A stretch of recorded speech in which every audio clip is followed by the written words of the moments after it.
Welcome back to Hope Kids HQ.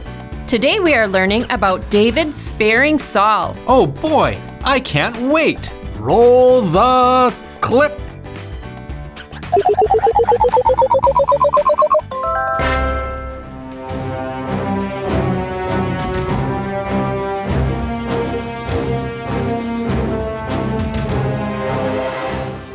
After hearing that the Philistines were fighting against Keilah and stealing food from the people, David prayed for God's guidance about whether he should go into battle against the Philistines.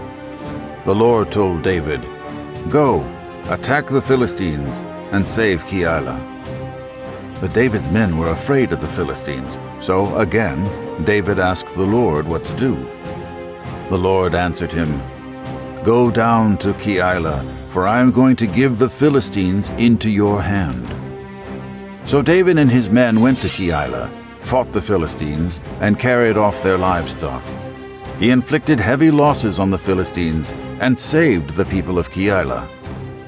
One of David's men was a priest named Abiathar, who had escaped from Saul, who had tried to kill him.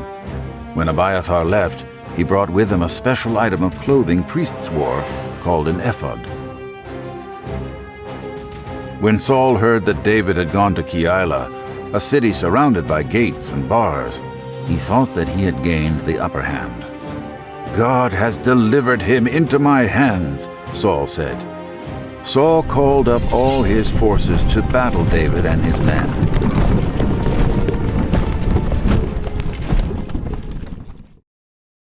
David knew that Saul was plotting against him.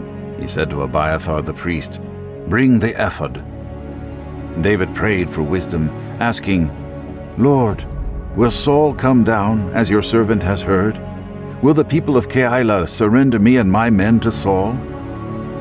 The Lord told David that Saul was coming, and that the people would surrender them over to Saul. So David and his men, about 600 in number, left Keilah. When Saul was told that David had escaped from the city, he did not go there. Day after day Saul searched for him, but God did not give David into his hands. While David was at Horesh in the desert of Sif, he learned that Saul had come to kill him. Saul's son Jonathan went to David at Horesh and helped him find strength in God. "Don't be afraid," he said. "My father will not lay a hand on you. You will be king over Israel, and I will be second to you. Even my father Saul knows this." The two of them made a covenant before the Lord before Jonathan returned home, leaving David out in the wilderness with his men. The Ziphites came to Saul and said, "David is hiding in the strongholds at Horesh. Come down whenever it pleases you, and we will give him into your hands." Saul blessed them for their offer and said, "Go and get more information. They tell me David is very crafty. Find out about all the hiding places he uses, and come back to me with definite information. Then I will go with you. If he is in the area, I will track him down among all the clans of Judah." So the Ziphites set out ahead of Saul to gather information on David. Saul and his men then began their search, and when David was told about it, he went down to the rock and stayed in the desert of Maon. When Saul heard this, he went into the desert of Maon in pursuit of David. Saul was going along one side of the mountain, and David and his men were on the other side, hurrying to get away from Saul. As Saul and his forces were closing in on David and his men to capture them, a messenger came to Saul saying, "Come quickly, the Philistines are raiding the land." Then Saul broke off his pursuit of David and went to fight off the invading Philistines. Once Saul had taken care of the Philistine threat, he was told that David was now in the desert of En-Gedi. Saul called up 3,000 of his best men from all Israel and set out to look for David and his men near the Wild Goats Rocks. Along the way, Saul came to the sheep pens where there was a cave nearby.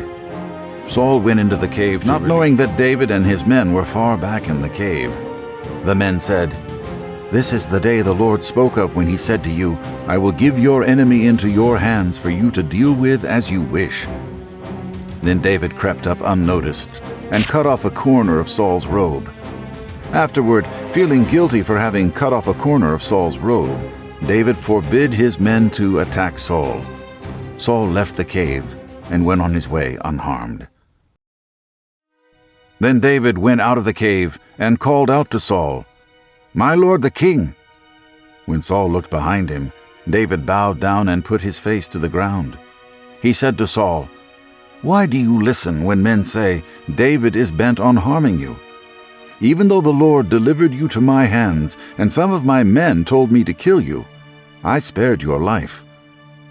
As proof of his story, David held up the piece of Saul's robe he had cut off and said, "I cut off the corner of your robe, but did not kill you. I have not wronged you, but you are hunting me down to take my life." David explained that he had done nothing to deserve being hunted down. "May the Lord be our judge and decide between us. May he consider my cause and uphold it. May he vindicate me by delivering me from your hand," David said. When David finished saying this, Saul asked, "Is that your voice, David, my son?" And he wept aloud. "You are more righteous than I," Saul said.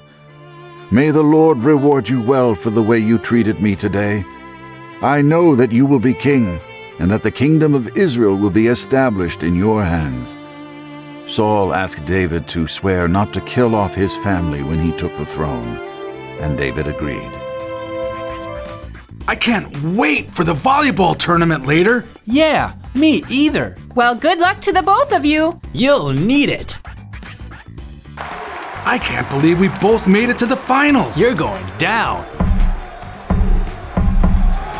Let's go! Haha! In your face! I beat you! You lost, you lost. Na, na, na, na. Hey everyone! That's who I beat earlier! What's with the sad face, Nana?